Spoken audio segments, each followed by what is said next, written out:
barbershop conversation, guys. Feel free, hit the subscribe button.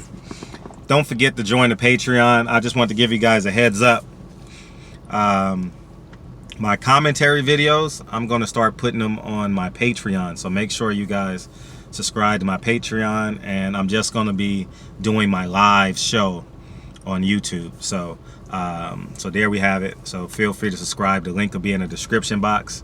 And I just, I saw what happened to the boxing voice and all that, and I just want to be ahead of the curve, because when you know better, you do better. I don't think it's fair to what's happening to them, and I want all my brothers to get ahead of the curve. So, because like we don't own YouTube, you understand what I'm saying? So, we're partners. so let's jump into this really quick. I saw Franshon Crews interview today, and two parts to that. Two parts. She thanked Champside for his tireless effort and doing videos, donating 2-hour live streams, doing videos about the WBC and the injustice of the WBC, and then I wake up this morning and she did an interview with Fight Hype. I was kind of perturbed by that. Now, I'm not gonna. This is just a warning shot.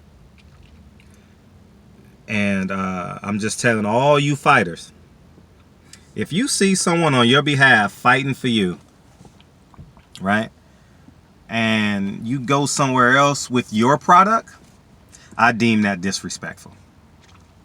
I'm not complaining. I'm just telling about if you can do what you want to do with your product, we can do what we want to do with our product.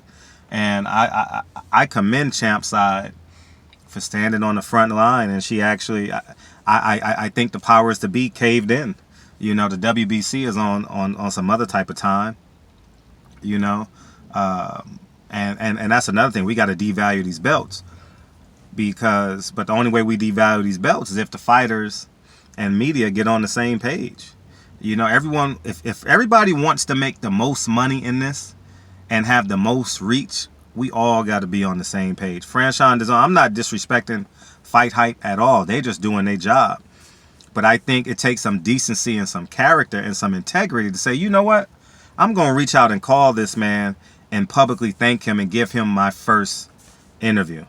Because what we're doing, we're history curators. And people may not understand that. But at the end of the day, 20 years from now, when hopefully Franshon Crews goes to somebody's Hall of Fame, whether it's just a DMV Hall of Fame, Minnesota, Nevada, she's going to somebody's Hall of Fame. That's going to be that interview is going to be a point of reference. And who would you want telling your story? The man who's been believing in your story. And I just want all fighters to grasp and understand that, okay? Now, 2, fighters. If you want us to bring up topics, I need you to start talking about topics. Now, shout out to Cantu. I'm good friends with Cantu. This ain't this. I actually respect what he does in terms of his interviewing. And he did a great job, and he asked a great question, which was the last question of the interview. He asked in regards to the WBC. How do you expect us to fight for you for the WBC, and you're afraid to speak against the WBC? I'm just going to sit here and do God's work. No, they're treating you unjustly. They're going to take what you own and put it in the air and say, you got to fight Alicia Napoleon. Alicia Napoleon, who was a fine person, by the way. Like, I've met her one time, and she's great. This has nothing to do with her. This has everything to do with logistics. This has everything to do with what should be right. Okay? Now, the third step is, I think we're overvaluing these belts. It's probably a 5-year curve, 6-year curve that we're going to have to endure. But I know we can lessen the value of these belts. I have no doubt in my mind, and that's what we're going to have to do, especially with the WBC. WBC is telling us who they are, so we must believe them. Okay? It's not like they're being racist or anything. No, they're just saying we're going to protect our ventures, our money, and our Mexican fighters. That's it. We can go on and on, which is a separate video of why Franshon Crews signed with Golden Boy, and they put her in this position to fail so she can go on, so Jimenez can go on and make a case to fight Carissa Shields. That's what the plan was. You understand what I'm saying? So that's what they ultimately want, because if that's not what they wanted, the WBC would have reinstated her as a champion. Why should if the bank takes out too much money, right? If they overcharge you, they put the money back in your account, right? If the WBC and Golden Boy and everyone else in Texas make a mistake, they should give you back your belts. They made a mistake. They let her go in and fight. And I believe it was intentional. I don't believe it was nothing unintentional about how she got into the ring. I don't believe it. Because it's for a belt, right? Where's the 30-day weigh-in? Where's the 10-day weigh-in? Where's the 7-day weigh-in?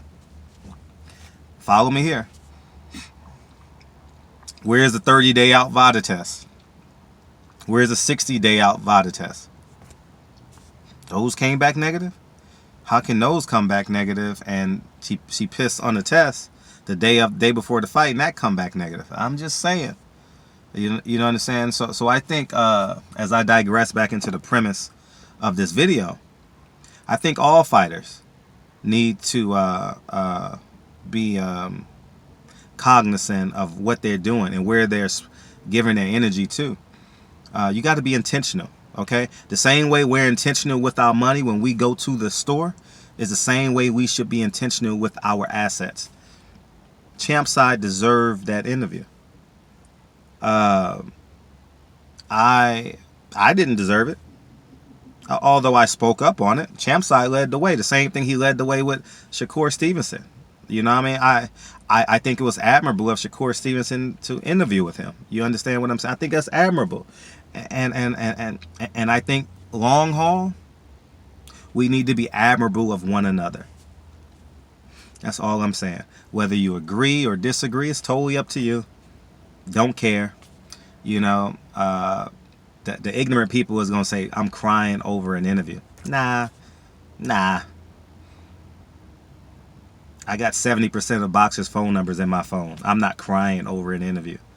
You understand what I'm saying? I'm not. That's definitely what I'm not doing. Okay. What I am doing is advocating on our behalf. Okay. I'm a man at the end of the day, and I think I want to move as a man. I don't want my masculinity compromised. You know, like I want to be able to advocate for a woman's behalf. But if that woman doesn't appreciate me and takes her assets elsewhere, how can I advocate on her behalf? That's all I'm saying. That's it. And at the end of these fights, and when fighters are promoting these fights, they need to be cognizant of who's pushing them. That's why you have to have an in-house PR person. You know what I mean? No longer should your friend just be a friend if he's traveling with you to fights. You paying for his hotel. I know he's your best friend, or he or she is your best friend. But they should have some sort of job title. That's all I'm saying. If you need an example of this, look at Deontay Wilder.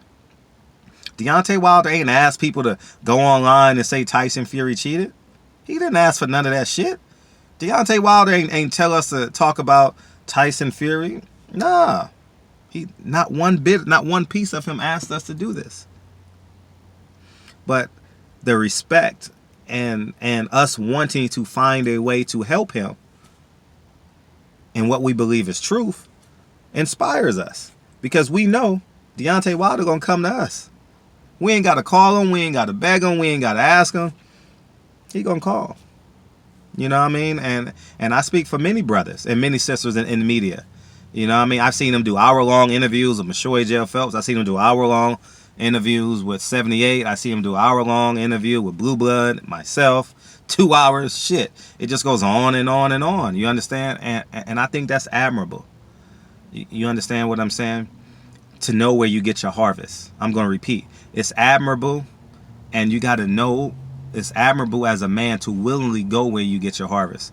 But it's also another thing to know where your harvest comes from. Okay? At the end of the day, I travel Thursday through Sunday, and I'm pretty cool. I'm having a great time. But I know Monday morning, I got to get my ass up and unclog these drains, paint the graffiti, campaign and champagne with my tenants. That's where my harvest is at. And Franshon Crews need to understand where her harvest is. Let alone it's a female sport. You're not going to get as much press today. You understand? Carissa Shield is doing an admirable job at advocating for women's boxing. I've only interviewed Franshon Crews maybe 2 or 3 times, and I have nothing bad to say about her. I just want to take this moment so that all these fighters, promoters, managers understand. Because let me tell you one thing. Canelo purposely does all his interviews in Spanish. You think I'm lying? Think I'm lying? I have many interviews I've seen Canelo speak. Canelo knows English. Trust me. He understands it too, very well. That's all I'm saying. That's one of the better examples I can give. He doing it for his culture. He putting it on for his culture. We should be proud enough to do it for us. And if I have to stand alone, I stand alone, and it's okay. It's all right. I love y'all, man. Franshon Crews, you know better. And this ain't a message out of hate. Public response deserves a public response. You know what I mean? I woke up this morning, I was like, damn, Champside did 30 videos supporting her. I can't speak on Fight Hype because I don't follow them as intently as I follow Champside. But I know every day I saw something on my timeline. WBC need to give Franshon Crews her belts back. You can go on his stories right now, and it's probably there. And that's all I want to say, man. Barbershop Conversations, man. Don't forget, I don't know when, but it's going to be within the next 3 to 5 days. All my commentary videos will be on Patreon. And I will have a segment probably on my live show advocating towards the videos I've done during the day. So click the link in the description box, join my Patreon, and I'm telling all my content creators, get ahead of the curve. Get ahead of the curve, okay? Because these new YouTube policies, I don't know what they're going to do. You know what I'm saying? I'm just being an advocate. And you may have to start your YouTube channel over. You know, and that's okay. You know, that's life. You know? So, anyways, I played Mario Brothers as a kid. I played Contra and Zelda. I had to start over when the game froze. You know, it's okay. Barbershop Conversations, man. You guys have a great day. And I'll talk to you guys soon. Peace.